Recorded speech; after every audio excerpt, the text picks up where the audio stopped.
नमस्कार. WhatsApp post श्रीमंत. लेखक अनामिक.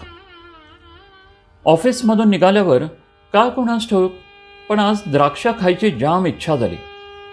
म्हणून घरी न जाता कार सरळ फ्रूट मार्केटच्या दिशेनं वळवली. फ्रूट मार्केटमध्ये गोड द्राक्ष कुठे मिळतील याचा शोध घेऊ लागलो. असंख्य ठेले, गाड्यांवरचे द्राक्ष चाखून मी ते नाकारत होतो. जरा भटकंती झाल्यावर थोड्या अंतरावरच गर्दीपासून दूर एका झाडाच्या खाली एक म्हातारी टोपलंभर द्राक्ष घेऊन विकायला बसली होती. या म्हातारीकडे तरी वेगळं काय असणार, मी स्वतःशीच बोललो. पण तरीही चाखून बघायला काय हरकत आहे, मी स्वतःला समजावत म्हातारीकडे जायला निघालो. म्हातारीकडे बऱ्याच वेळापासून कदाचित कोणी गिऱ्हाईक आलेलं नसावं, कारण मी जवळ जाताच म्हातारीला आनंद झाला.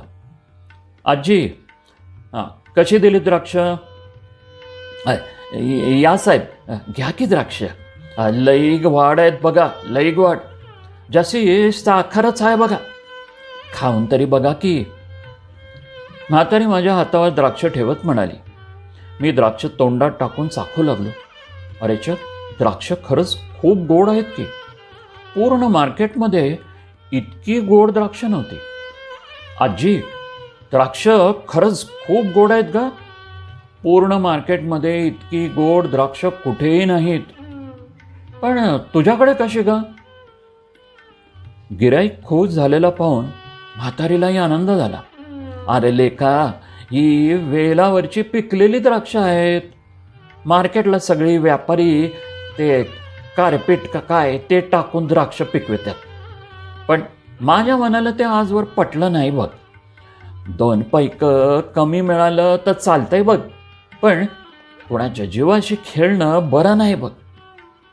अख्ख्या हयातीत कधी बी बेईमानीनं धंदा नाही केला मी.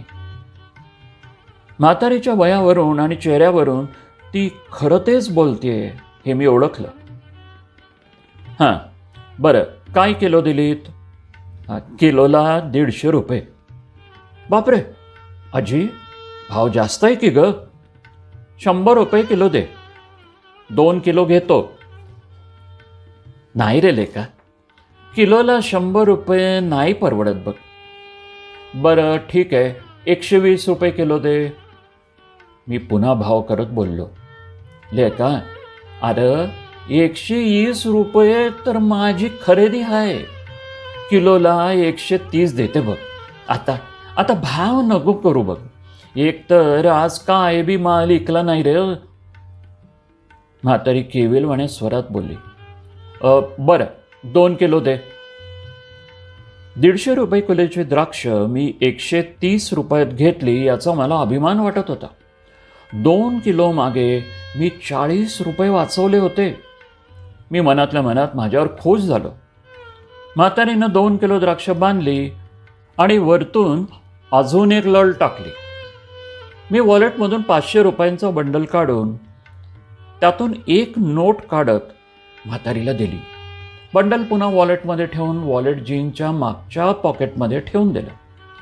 म्हातारीनं 500ची नोट घेऊन मांडीखाली ठेवली आणि कमरेला बांधलेल्या फाटक्या बटव्यातून थरथरत्या हातानं 340 रुपये काढून मला परत केले. मी पैसे मोजले. 340. अरे वा, म्हातारीनं चुकून मला 100 रुपये जास्त दिले होते. 100 रुपयांचा फायदा. मला मनातूनच आनंद झाला. म्हातारीच्या लक्षात यायच्या आत इथून निघायला हवं.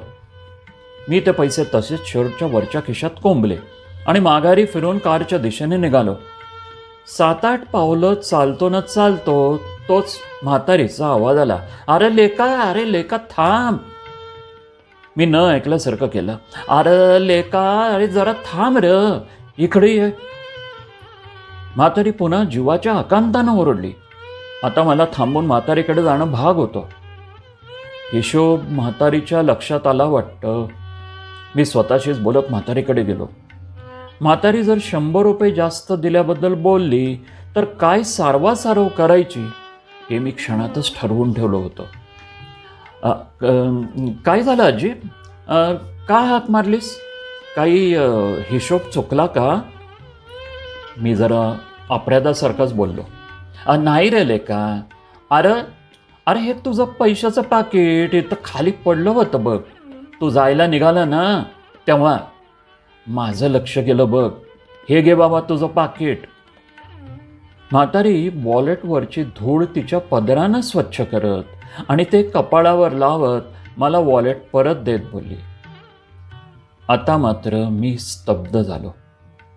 मी लगेच जीन्सचा मागचा खिसा हाताने चाचपडला. खिसा रिकामा होता. म्हातारीला 500ची नोट दिल्यावर वॉलेट पुन्हा खिशात ठेवताना ते खिशात न ठेवता चुकून खाली पडलं होतं. Oh my God. माझ्या तोंडून आपसुकच शब्द निघाले. मी जाणून बुजून म्हातारीचे जास्त घेतलेले 100 रुपये आणि तिनं प्रामाणिकपणे मला परत केलेले माझे हजारो रुपये. म्हातारीच्या प्रामाणिकपणानं मी माझ्याच नजरेत पडलो. मला वाटलं की म्हातारीने 100 रुपये जास्त दिले हे तिच्या लक्षात आलं म्हणून तिने मला परत बोलवलं. पण तिनं तर माझं पैशानं भरलेलं वॉलेट मला परत द्यायला बोलावलं होतं. म्हातारीचे 100 रुपये जास्त घेऊन मला जितका आनंद झाला होता त्यापेक्षा जास्त आनंद हजारो रुपये भरलेलं वॉलेट मला परत करून म्हातारीला झाला होता. मी अक्षरशः गप्पगार झालो.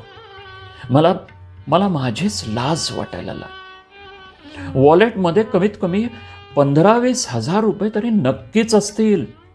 पण इतक्या पैशांचा म्हातारीला किंचितही मोह झाला नव्हता. आणि माझी त्या गरीब म्हातारीच्या फक्त 100 रुपयांवर लाळ गळली होती. गेले का तुझं पाकिट? अरे नीट ठेवत जा बाबा पैक. तुम्ही श्रीमंत माणसं. तुमच्यासाठी लई मोठी रक्कम नसली तरी पण. मी गप्पगारच झालो.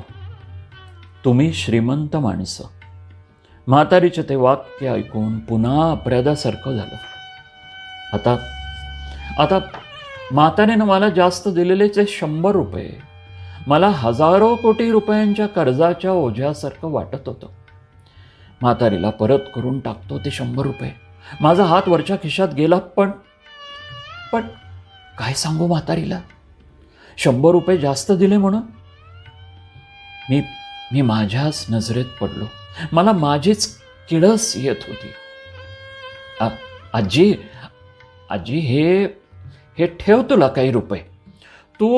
तू इतक्या प्रामाणिकपणानं मला माझे पैसे परत केलेस ना म्हणून. मी 500च्या 10 नोटा म्हातारीला देत बोललो. ए बाबा नग मला नको तुझा पैका. हा तुझा पैका आहे. या पैशावर माझा काय बी अधिकार नाही बघ. पैशात सगळं नाही रे. असं काही नसतं रे पोरा. इमान नावाची पण काही चीज असते ना. म्हातारी नकळत मला खूप मोठी शिकवण देऊन गेली होती. मी निशब्दच झालो होतो. म्हातारीच्या प्रामाणिकपणामुळे पैसाच खूप काही असतो हा भ्रम आणि पैशाचा माज क्षणात गळून पडला. तुम्ही श्रीमंत माणसं. म्हातारीचे ते शब्द सतत कानात घुमत होते. पण खरोखर श्रीमंत कोण होतं? नोटांनी टम्म भरलेला वॉलेट असलेला पण नीतिमत्ता नसलेला मी, की फाटका बटवा असलेली पण नीतिमत्तेत तुडुंब प्रामाणिकपणा भरलेली ती म्हातारी? धन्यवाद. वाचन संजय इनामदार.